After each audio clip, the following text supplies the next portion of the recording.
सर पे बांध ले भगवान जी। हिंदू धर्म के रक्षा कोइल हटे राउर काम जी। भगवान के गमछा सर पे बांध ले भगवान जी। तिलक लगा दो सर पे हमरा सुनो हमर प्यारी।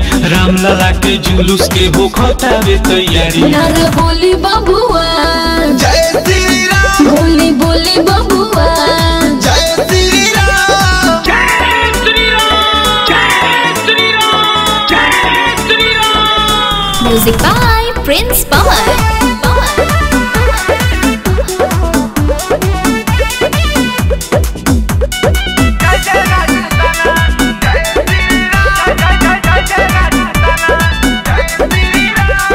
दीप जलाओ घर घर में चमकेगा राज घराना।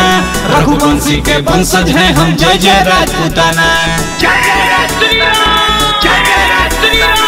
राम लला की धरती है यहाँ भगवा है लहराना। सियापति के नाम से आज गूंजेगा जमाना। काप जाई दुश्मन जब सोझा पड़ी भगवा धारी। जय श्री राम के नारा बोल के शोभे जब ललकारी। नारा बोली बबुआ जय श्री राम। बोली बोली बबुआ जय श्री राम। जय जय राजपूताना। जय श्री राम। जय जय राजपूताना।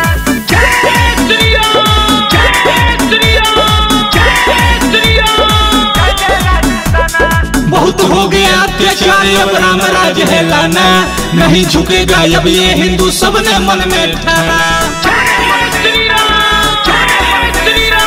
रघुनंदन के अभिनंदन में सबको जोत जलाना। प्रिंस पवन ट्विंकल माही का बजेगा बस गाना। हर बांध मुरेठा मस्तक पर भी सलो अब हुंकारी। जय श्री राम के नारा के गूंजता वे जयकारी। नारा बोली बबुआ जय श्री राम। बोली बोली बबुआ जय श्री राम। हिंदू धर्म के रक्षा कोइल हटे राउर काम जी। भगवान के गमछा सर पे बांध ले बबुआन जी। तिलक लगा दो सर पे हमरा सुनो हमर प्यारी।